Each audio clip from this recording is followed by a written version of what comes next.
Hello!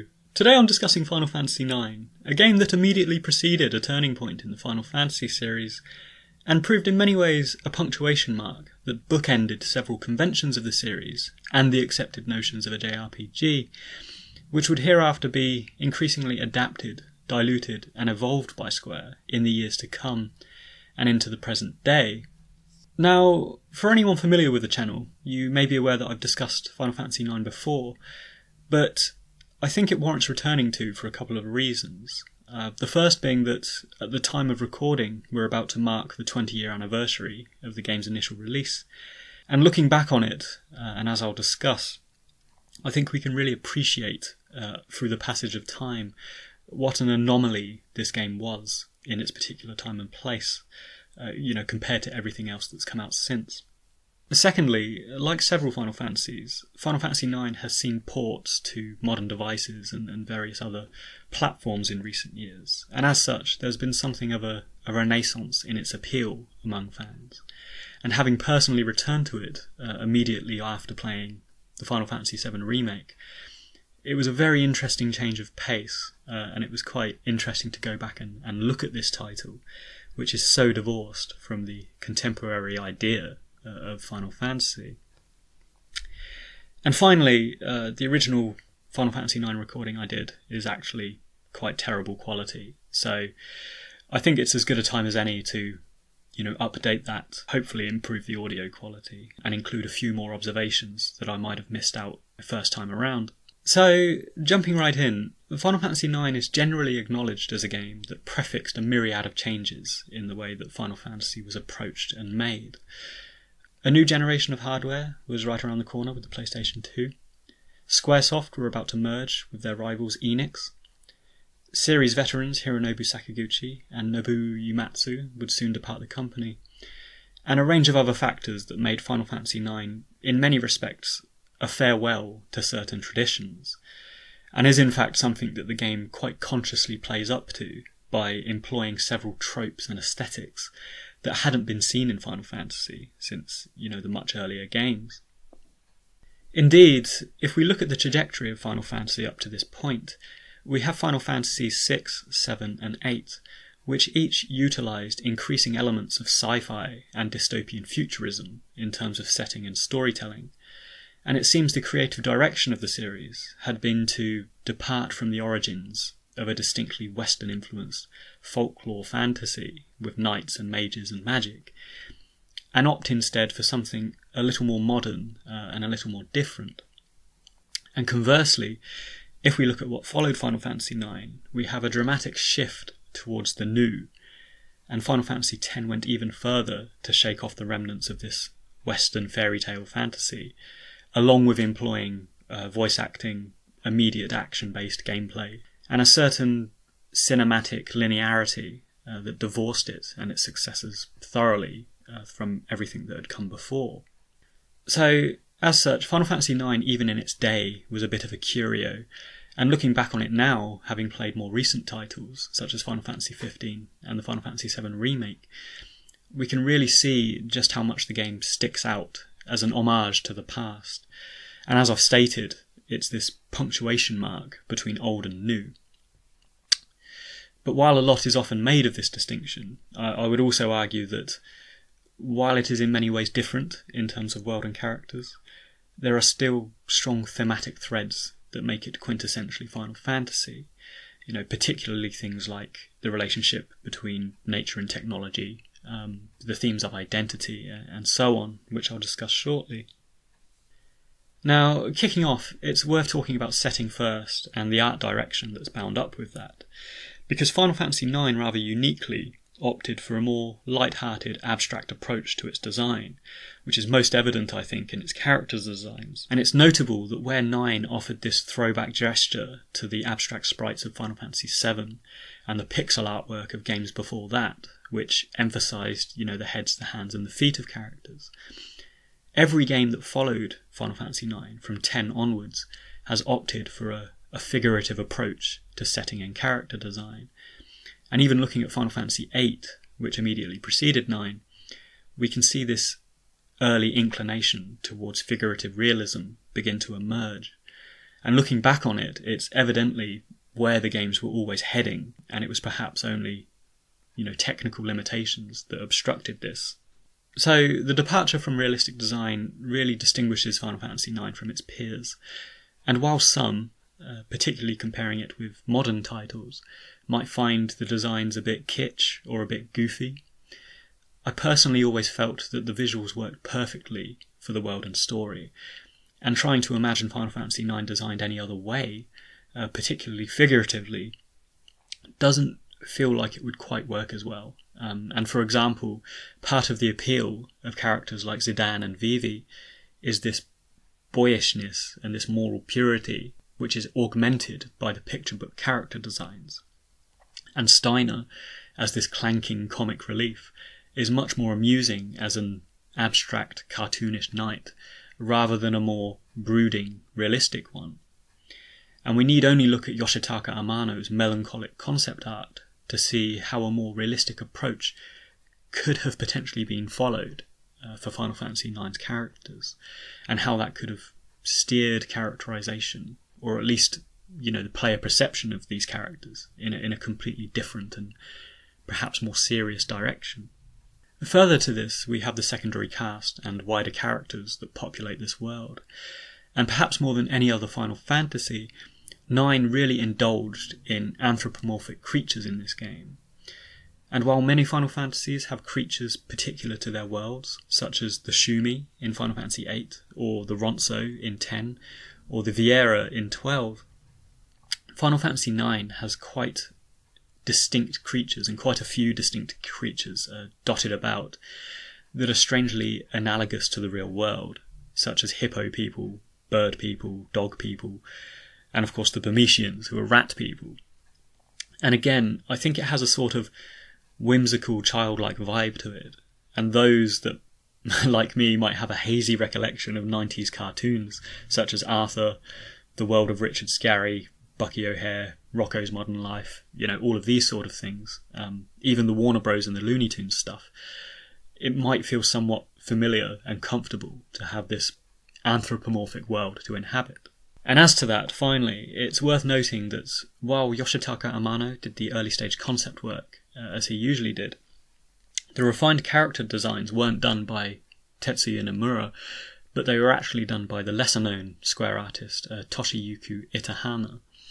And this guy was formerly a toy designer in Japan, and he stated in interviews for Final Fantasy IX that he wanted to bring a much more playful, childlike element into the designs, which naturally went on to inform the final game and the world we inhabit.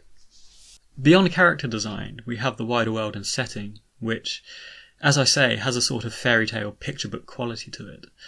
And part of the traditional gesturing that Final Fantasy IX makes to earlier titles is precisely this return to a more identifiably Western European sort of fantasy, such as we saw in the first game back in 1987, up until about Final Fantasy V, arguably Final Fantasy VI, which each featured castles, knights, and Western conventions to some degree or another.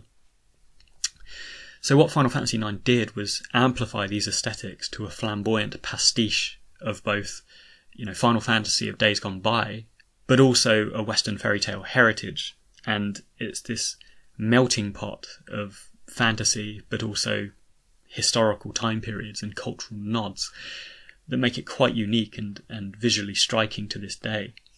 Now, a recent comment on my earlier Final Fantasy IX retrospective called out my use of the term medieval when I was describing the game. And I will concede that it is a bit of a catch-all term that doesn't quite account for all of Final Fantasy IX's setting and character references. And of course it does span over 100 years. But while several middle-aged tropes are included, such as castles, Alexandria, Lindeblum, Ibsen's castle, there's a social hierarchy based around absolute monarchy, which is very medieval. We have jesters like Zorn and Thorn, and knights such as Beatrix and Steiner. The game does inch beyond this medieval foundation and into several latter epochs of Western history, particularly the Age of Exploration and the Enlightenment eras. And this is evident in the designs of several characters, which range from the 16th century privateer-looking Tantalus, whose airship is also reminiscent of a pirate galleon, to the 17th century Baroque-looking nobles in frock coats, tricorns and cavalier hats, all the way through to Dr. Tot, who has a Regency-era, perhaps even Victorian look about him, with the top hat and the spectacles. So there's plenty design-wise that Final Fantasy IX draws upon, and the accessorised, brightly clad populace of the game remain some of the most vibrant we've seen over the years, with Spira's inhabitants in Final Fantasy X coming in a very close second, I'd say. Moving on, but in keeping with the historical analogues, we have the setting, which again echoes ancestral Europe in several ways. Alongside Alexandria and Lindeblum, we have Trino, which looks remarkably similar to Venice, or the medieval city of Bruges in Belgium, which are comprised of cobbled streets, stone masonry, and mercantile waterways. The village of Dali, which has a very rural European feel to it, and features a vertical windmill, which is a renowned symbol of the Netherlands and the Flanders regions of Europe. And we have Ibsen's castle, Daguerreau, and so on, which each utilise a mesh of stone masonry and Baroque design that echo, again, this sort of historical architecture found in the West. Beyond this, we have the music, which again immediately contextualises the setting and historical influences from the moment we switch on the game. The opening theme, The Place I'll Return Someday, is very similar in form and structure to Italian Trecento music of the Middle Ages, which became hugely popular across England and other kingdoms at the time, which is why it may feel immediately familiar. And throughout Final Fantasy IX, we have other familiar examples of traditional European music, from Gregorian chants and chamber music through to Spanish flamencos, which are again historically significant to the real world, which I'll touch on later. Finally, much like other early Final Fantasies, there's an etymological nod towards Europe in the naming conventions, such as Trino and Prima Vista, which are taken from Italian, Dali, which could be associated with the Spanish artist, Daguerreau, which could be named for this daguerreotype, which was a type of photography.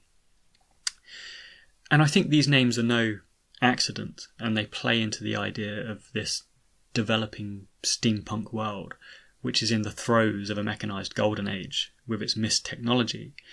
And I think it draws strong parallels with the Industrial Revolution of the real world.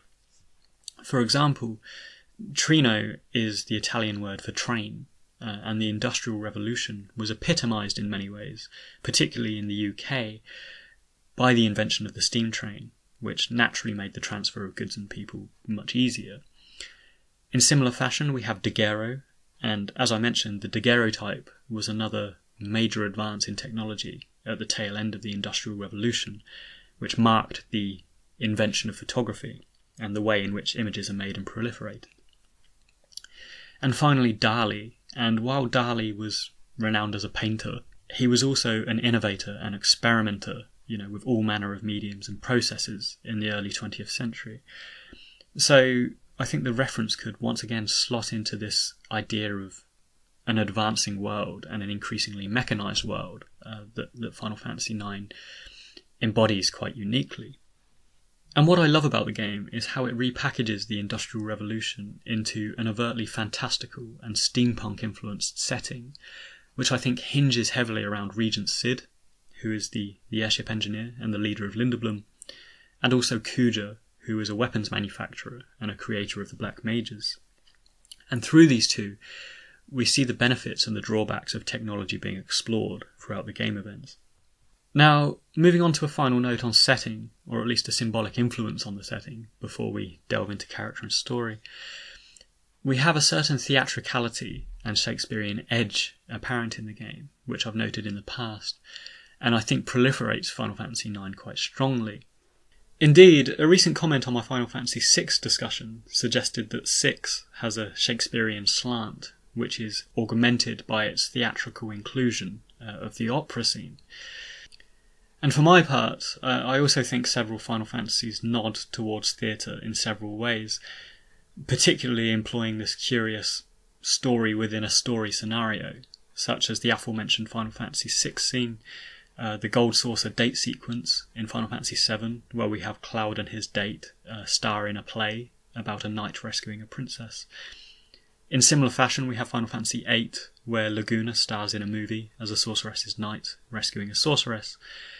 And in Final Fantasy IX, we open the game with Lord Avon's play, I Want to Be Your Canary, which is a fictional narrative that becomes enveloped with the authentic narrative of Princess Garnet's kidnapping.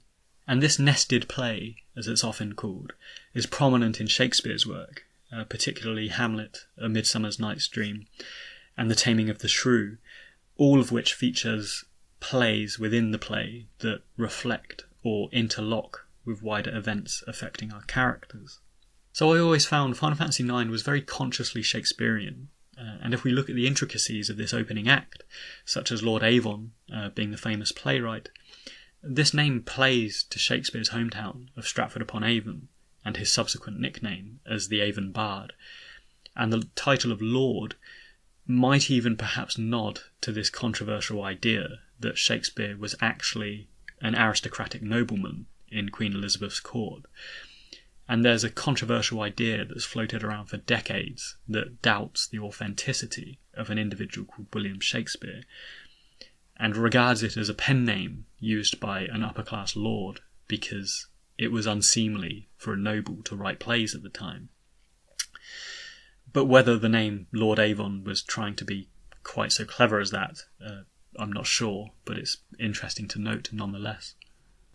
Further to this, the fictional play, I Want to Be Your Canary, is a clear amalgamation of two famous Shakespeare plays, King Lear, about a foolish king who undoes his kingdom through hubris, and Romeo and Juliet, about the tragic star-crossed lovers, and Baku's character being called King Leo, and Garnet's character being called Princess Cornelia, is a clear nod to both earlier Final Fantasy games, such as General Leo from Final Fantasy VI and the town of Cornelia in Final Fantasy I, but also King Lear and his daughter, Princess Cordelia, in the play. You know, they sound very similar to that. Furthermore, we have characters like Marcus, Cinna, Puck, who each reference Shakespeare characters, and Puck in particular is very similar in name and function to the mischievous fairy in A Midsummer Night's Dream, who spends most of the play kind of going rogue and pulling pranks on everyone. And finally, the letter scenario in which Eiko writes a love letter to Zidane, which subsequently gets misplaced and misinterpreted by Beatrix and Steiner, is also straight out of Twelfth Night. And one of the most amusing scenarios in this play is when the humourless servant, Malvolio, misinterprets a love letter which he believes is directed at him. And in many ways, this character's personality and his response to the letter echoes Adalbert Steiner, who is a very stoic and humourless individual throughout much of Final Fantasy IX. So there's a few other Shakespeare references we could potentially draw out of the woodwork, because it is quite prevalent in Final Fantasy IX. But that's enough to go on, I think, and you know, I think a lot of people are generally aware of the Shakespearean influences on the game. So it's probably worthwhile to move into themes, character and story now. And I think the most prudent thing to note about Final Fantasy IX, and yet another departure from games that immediately preceded it, is how it's very much an ensemble cast and an ensemble adventure. And while its predecessors, Final Fantasy VII and Final Fantasy VIII, hinged largely around the personal plights of Cloud Strife and Squall Leonhardt, Final Fantasy IX offers comparatively equal weight to each of its characters and their respective stories. And we need only look at the opening 20 minutes of gameplay to see how obvious this is. Because while we start off as the hero character of Zidane, we very quickly transition to play as Vivi for a short segment, and then Steiner for a short segment. And so the narrative experience is immediately democratized between three key stories, which gradually contributes to, you know, the larger whole.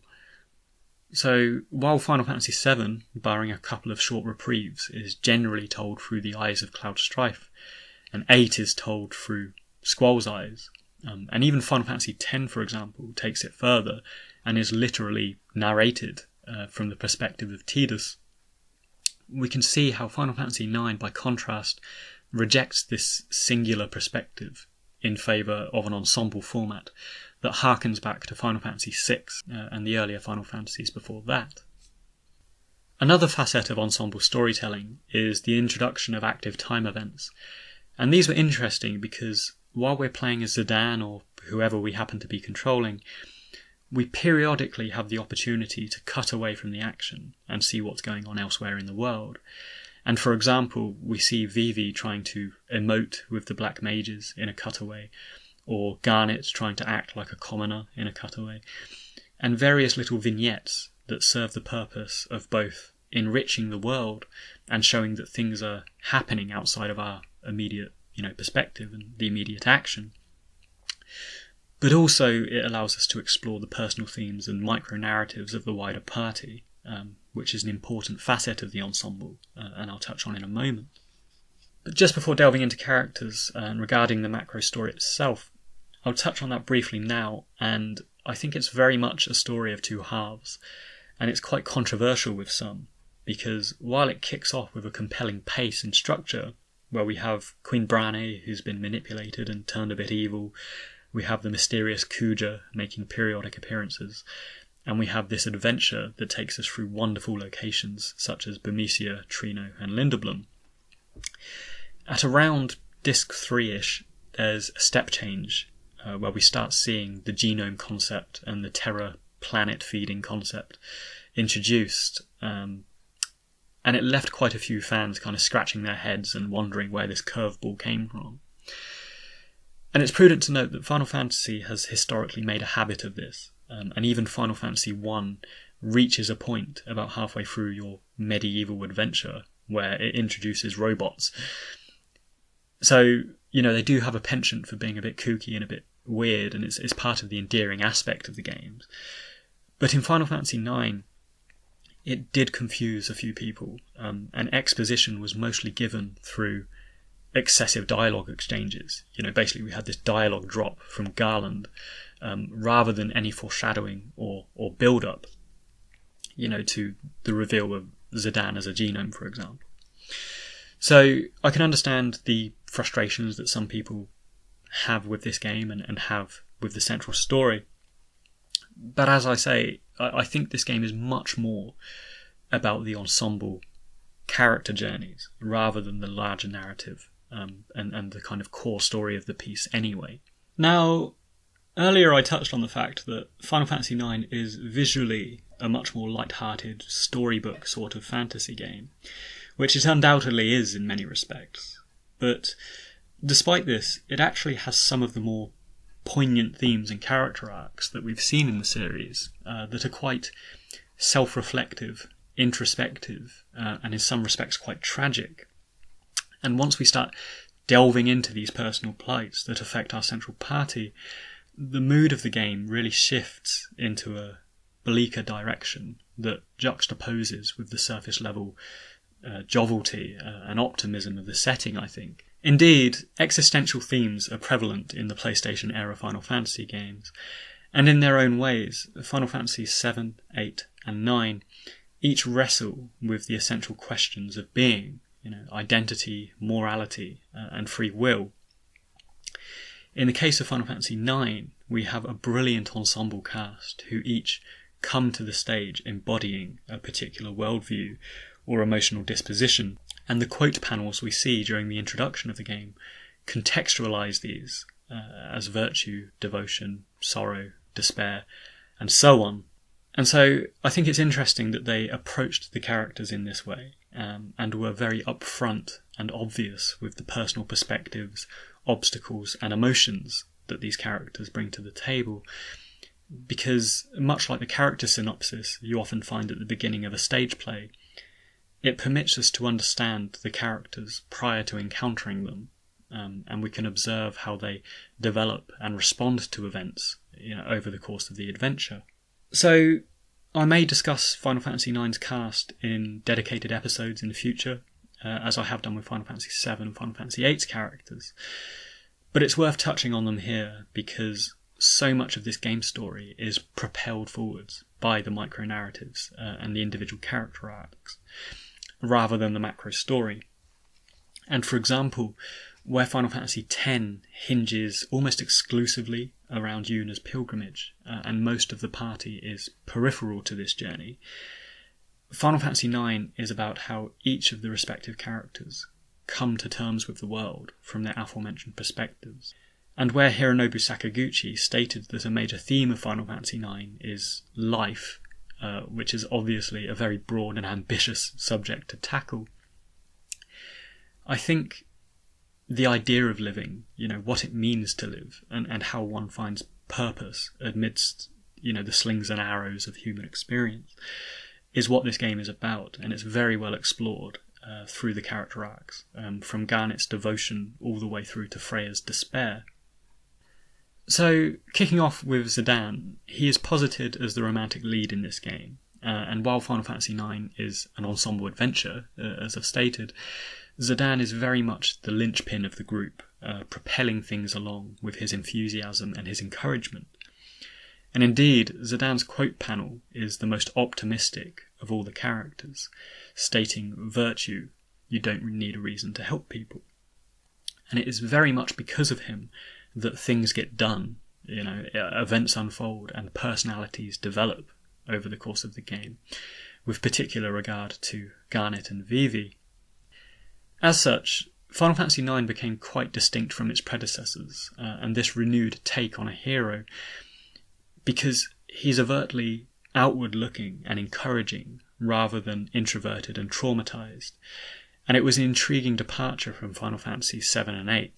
And while Zidane perhaps isn't the favourite for everyone, and he doesn't have the same enduring legacy of Cloud Strife, and perhaps even Squall, I really like the way that he was written as this extroverted optimist who is a catalyst for change in others, rather than someone who goes through this game muddling through with a grim past and traumas and that sort of thing. And I'm not saying that as a detriment to Cloud or Squall, because they are among my favourite characters to exist in the franchise, but I'm just saying, it was nice that Zidane kind of changes that up a little bit. Now, that said, of course, it does transpire later in the game that Zidane does in fact have some issues of his own to confront. And I've spoken about this in the past, and how I personally felt that the Angel of Death genome thing was a twist that was slightly at odds with his character, and it jarred a little bit with how he'd been developed thus far in the story. And some people have since come back to me and commented that this is precisely the point, and it's notable that Zidane is just as surprised and bewildered by this revelation as the player is. Which I think, I suppose that's a fair point. And it does play to the aforementioned themes of identity and free will, because he believes himself to be one thing, only to find out he's something else entirely, and has this rather harrowing purpose that is completely the antithesis of the Zidane that we know. However, I still maintain that a little bit more foreshadowing or, something might have helped the player glimpse an edginess about him, coming down the line. And for example, with Cloud Strife in Final Fantasy VII, we have these brilliant little moments where he holds his head in his hands and sort of, momentarily freaks out, which indicates something is amiss early on, even if we don't know what it is. And in Final Fantasy VIII, we have Squall periodically flashing back to his childhood, where he stood in the rain at the orphanage, which again is quite ambiguous, but it pays off later on. So I feel like something, even just a passing comment by Baku or something along these lines, might have just integrated Zidane's backstory into the contemporary narrative a little bit better. Again, rather than having this massive dialogue splurge when we finally confront Garland. The narrative twist with Zidane also draws him in closer to Kuja, as it reveals that they're the same species with the same intended purpose. And this is a very Final Fantasy convention, wherein the protagonist often has a fated connection with the antagonist, whether it's Cloud and Sephiroth, sharing this history in the Genova cells, or Noctis and Ardyn being Lucian ancestors, and so on. So, despite the clunky Angel of Death thing, what I really liked about Zidane's story arc was how he managed to not only confront Kuja, but actually reconcile with him at the end. Such is his virtuous belief in others and in helping others. And it once again created a very unique outcome for Final Fantasy IX that departed from this unsalvageable nihilism and megalomania that antagonists often have in Final Fantasy games. And if you're interested in my thoughts on Kuja, I do have an episode dedicated to discussing him already on the channel that I did quite recently. So, to wrap up on Zidane, I think he was a refreshing take on a Final Fantasy hero, and while he was certainly marketed as the protagonist, and he's the character who we control most often, the uniqueness and centrality of his character isn't so strong as to draw focus away from the ensemble. And for example, where other heroes often have distinguishing weapons which define their significance and their backstory, such as the Buster Sword or the Gunblade or the Brotherhood, Zidane has the comparatively generic-sounding dagger, which owes to his more supportive and inclusive role in the adventure. Moving on to Garnet now, her quote reads, "Devotion, someday I'll be queen, but I'll always be myself." And indeed, her character arc is largely concerned with identity in a very direct and obvious way. And in many ways, her statement that she'll always be herself is ironic, because she spends so much of this game assuming different identities and wearing different masks that she is a perpetually evolving character over the course of the events. For example, she is first encountered as Princess Garnet of Alexandria, a role in which she is obviously not comfortable and seeks to escape. Shortly thereafter, she assumes the identity of Dagger, where she symbolically cuts off her hair and amusingly tries to fit in with the common folk by adopting their vernacular. And finally, she is revealed to be Sarah, a child summoner and survivor of Maiden Sari, who was adopted by Queen Brane. So I think Garnet is a very interesting and conflicted female lead, particularly for the time. And the opening FMV of her and her mother being bound about on the waves, of this tumultuous ocean, I think it speaks volumes about the inner conflict she endures. And actually relating back to Zidane and the lack of foreshadowing with him, it was interesting to note how Garnet does have this immediate foreshadowing, in the opening moments of the game. So, returning to Garnet's statement, "Someday I'll be queen, but I'll always be myself," I think it attests more to her inner self, I suppose you could say, this strength of will and her moral direction, rather than a literal identity. And indeed, the reason she abandons her role of princess early on is because she disagrees so strongly with the Queen's immoral actions. And it ultimately doesn't matter what name she adopts or what clothes she wears. Garnet is governed by an inherent moral direction and sense of goodness that makes her a great element of the game story, I think. And as I mentioned in my original review of the game, even when the Queen dies, this woman who has abused Garnet and extracted her eidolons, and even attempted to kill her, Garnet still has the capacity to grieve and mourn the loss of the woman. Such is her willingness to see good in people. Moving on next to Steiner. He's a somewhat controversial character, and several fans are quite outspoken in their dislike for him. And I concede that for several years and through several playthroughs, I also didn't particularly like this character, because at face value, he seems like a frustrating hindrance to our party's progress rather than an asset. But as I've mentioned in the past, it's interesting how our perceptions of characters can often change as we mature and return to the games. And for Steiner's part, I have since come to not only enjoy his inclusion as an absurdist comic relief, but I also understand where he's coming from in many respects, and I sort of get his character arc and his personality too. His caption states, "Dilemma, having sworn fealty, must I spend my life in servitude?" And really looking at this statement, we can understand that in accordance with the feudal notion of fealty, which is a swearing of one's life to a lord or monarch, Steiner has given his life to a cause, and that cause is Queen Brane. So while players might get frustrated at this single-minded buffoonery, and constantly trying to return Garnet to the Queen, and how, we might despair at how he can't see how blatantly, deeply flawed Queen Branagh is as a monarch. We have to understand that Steiner's identity and his purpose in life has been constructed entirely around these chivalric ideas of knightly propriety and devotion to one's monarch.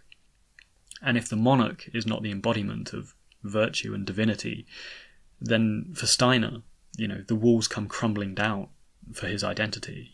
His life goals and sense of self have been based on a lie. And I think this is why he clings so thoroughly to this narrow-minded perception of himself and the wider world. And Zidane even comments to him later in the game at how blind he is to what's going on around him. Indeed, returning to the themes of existentialism and ideas around identity and free will, Jean-Paul Sartre and Simone de Beauvoir conceived of the idea of bad faith, which is essentially to live inauthentically, rejecting one's inherent freedom in favour of external conventions and social constraints. Sartre used the example of a waiter who is too much of a waiter to explain bad faith, describing this hypothetical waiter who moves very promptly and mechanically and is in fact playing to society's idea of a waiter rather than acting as an authentic self, which results in some sort of personal dishonesty and denial of free will. And using this kind of existential framework, the same could be said for Steiner, who is a knight who is way too much of a knight. He's willfully deceiving himself that he is in the right. Queen Branagh is a good monarch, and Zidane and Tantalus are bad because they are thieves and commoners, and therefore incapable of goodness. So, looking at Steiner this way, and how he arbitrarily views the world, I actually understand him a bit better, because for him to concede that Zidane could be good and that Queen Branagh could be bad completely undermines his station in life and the persona that he's constructed for himself. And it's interesting to witness him eventually, very slowly start to think for himself and attain this free will, because he finally shakes off the knight who is too much of a knight and finds an authentic raison d'etre by the end of the game, which is both his commitment to Queen Garnet and, of course, the blossoming romance with General Beatrix. Moving on to Vivi now, not only does he visually epitomise the traditionalist leanings of Final Fantasy IX as the quintessential black mage, but narrative-wise, I think he struck many Final Fantasy fans as one of the more touching and strangely authentic characters to appear in the game. His caption reads, "Sorrow, how do you prove you exist? Maybe we don't exist." And again, relating back to Jean-Paul Sartre's take on existentialism, he famously wrote that existence precedes essence, and dictates that it's down to the individual to construct purpose, personality, and meaning in life in the time that is given to us, which is essentially Vivi's plight, throughout the entire game event. So, I think these existential themes are explored through Vivi in quite a meaningful and striking way, in part because Vivi has the naive worldview of a child, and as such his observations have a certain innocence and poignance to them. For example, he refers to death as stopping. Yet at the same time, and perhaps because of his innocence, he poses questions that adults don't usually pose or like to pose, and he kind of probes and wonders about the essential aspects of being. Vivi's character arc hinges around ideas that have bugged humanity since before the time of Socrates. Who am I? Why am I here? What does it all mean? Upon discovering that he is a manufactured doll at the village of Dali, Vivi wrestles with his own sentience and free will, the question of whether he can be something more than his prototypical purpose as a weapon of war. It's a character arc shared by the other black mages, who gradually shake off their predetermined fate as violent automatons. And this begins when we see them defend Vivi from the Black Warps on the airship, and it culminates eventually in their establishing of a feudal society at the Black Mage village. And with newly attained free will, we see them attempt to find a renewed purpose in life, humorously explored by mages nurturing a chocobo egg and various things like this. Vivi and the Black Mages also come to terms with the prospect of death, which they refer to as stopping.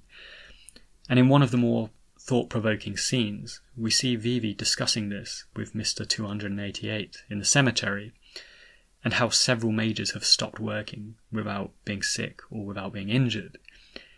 And a notable point in the game is when several of the Black Mages actually leave the village to rejoin Kuja, because he has promised to extend their lifespan. Because for Vivi, although the prospect of stopping is terrifying, the meaning that he's attained in life, with the help of Zidane, is one that's governed by virtue, and an inherent goodness.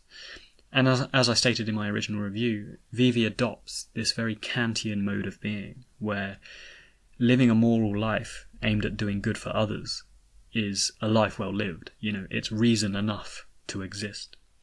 And I think that's something that contributes very strongly to, the enduring legacy and endearing aspect of his character. And actually, I was watching an interview with Hironobu Sakaguchi from 2014, which is available on YouTube. It's really good. And obviously he doesn't speak much English, and it was getting translated. And I think one of the audience asked him what his favourite aspect of Final Fantasy IX was. And you just hear him say Vivi. So, even among the creators of the game, there's a very endearing and enduring, aspect of this character. Moving on to Freya Crescent, this character is among my favourites in the game because she balances a stoic hard-assery with a certain tragedy, and as such, she neither dips too much into self-pitying despair, but nor does she come across as a two-dimensional, peripheral character either. Freya's caption reads, "Despair, to be forgotten is worse than death." And indeed, her character arc is somewhat harrowing, as she has pined and searched for years for her long-lost lover Sir Fratley, who it later transpires has lost his memory and has no idea who she is. It's a storyline that aligns with these existential themes because, much like Steiner, who's denied himself free will in favour of a role of a knight, in similar fashion, Freya has defined herself and her identity around another individual who it turns out isn't there, or at least not in the way that she'd hoped.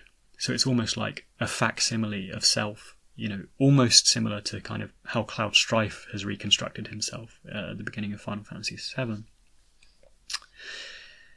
So Freya's story is a pretty brutal twist that, much like Vivi's arc, isn't really resolved or tied up in a happy ever after by the end of the game, but is impactful and enduring, in part because it's left open to interpretation and is ambiguous by the end of the game. So, again, Freya is a great contribution to the game because she's given enough exposition to stay relevant, and her story is quite meaningfully and tragically delivered. And despite being a pre-voice acted game, I think her arc in particular and her environment was brilliantly captured by Uematsu's compositions of both Freya's theme and also Burmesia's theme, which offer emotional weight to her story and this particular scenario. Finally, Freya is one of Final Fantasy IX's many examples of a formidable female, along with Garnet and Beatrix. And while we can't say she's a female driven by something other than romance, because of course her entire raison d'etre is her long-lost love, Fratley, I think the unfulfilled nature of this arc, and also the way Freya is content to put aside the politics and the feuds that she deems irrelevant to her quest, which sees her teaming up with Beatrix, Amarant, and Steiner on occasion, it makes her a very intriguing accessory to the adventure, and she doesn't fall into this romantic convention that females often have in games around this time. So, moving on, there's a couple more characters who comprise the central party that have varying degrees of significance to the central story. Firstly, Eiko is integral in several subtle ways, such as furnishing us with the backstory of Maiden Sari and contextualising Garnet's heritage. Her caption reads, "Solitude, I don't want to be alone anymore," and her isolation and insecurities about being the childlike other in the group is the source of her angst throughout most of her moments in the game. Like many children, this insecurity takes the form of antagonistic behaviour, which is mostly levelled at Vivi, and also infatuation, which is levelled at Zidane. This results in the letter conundrum, which I mentioned earlier, and inadvertently brings Steiner and Beatrix together in a Shakespearean twist that I really liked. Next we have Amarant, who is a character that embodies the stoic reserve of Orin, Vincent, Shadow, and several Final Fantasy character types of days gone by. Amarant is governed by a certain simplistic, nihilistic view of the world, and his caption reads, "Arrogance, the only dependable thing about the future, is uncertainty."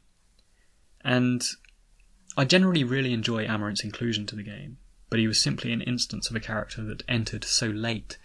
He didn't have much of an arc to kind of develop, later on in the game.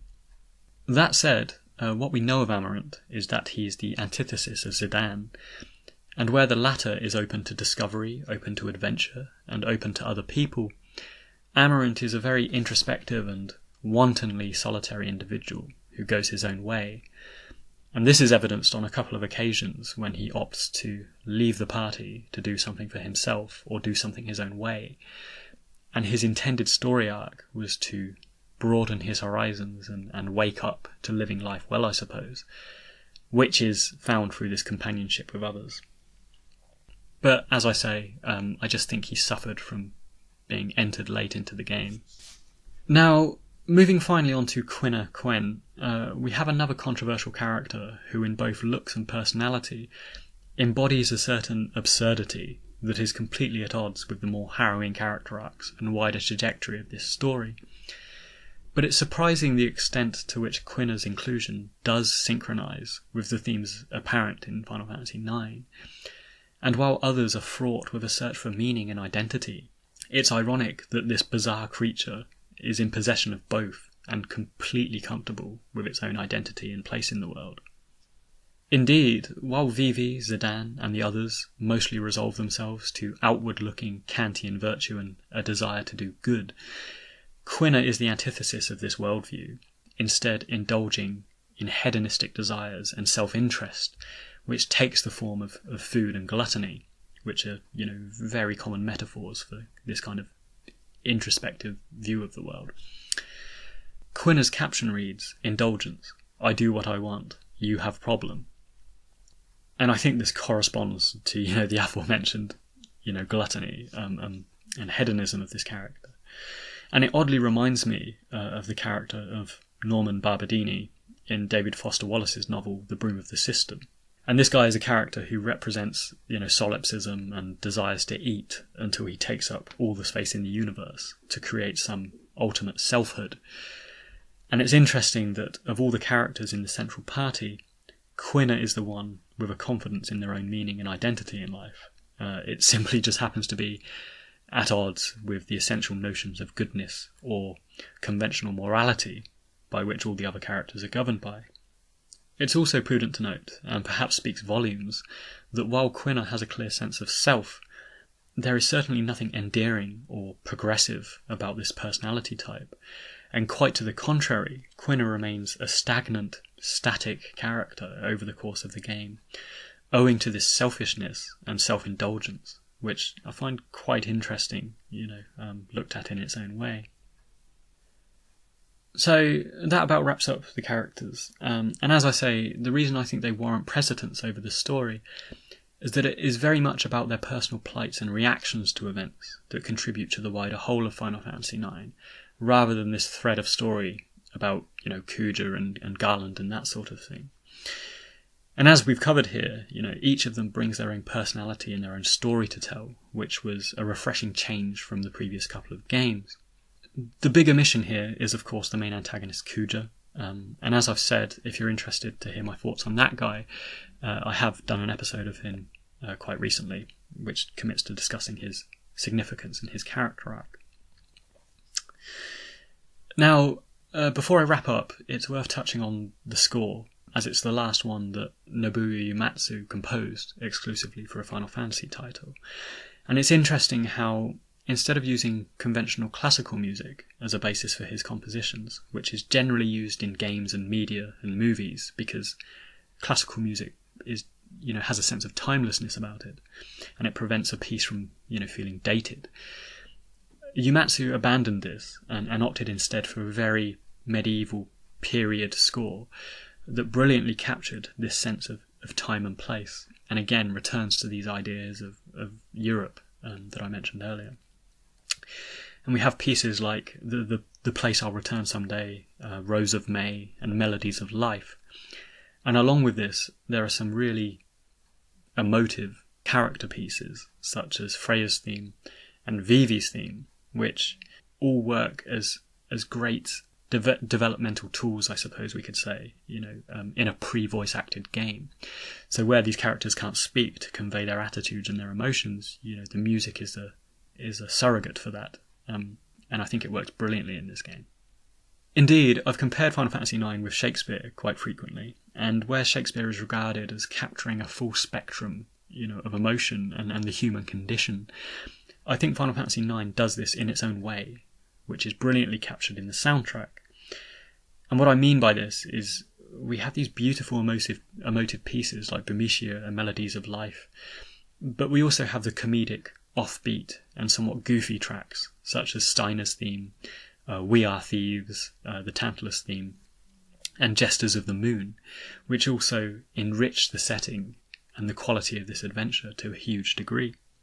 So that about concludes my revised thoughts on Final Fantasy IX. It's a curio that's become more obscure and more unique with time. And as mentioned, it marks an intriguing turning point in the lineage of Square games and in the lineage of Final Fantasy. So if you got this far, thanks very much for listening. Kudos to you. And if you enjoyed the episode, please consider supporting the channel by sharing and subscribing, which will keep you informed of my latest posts.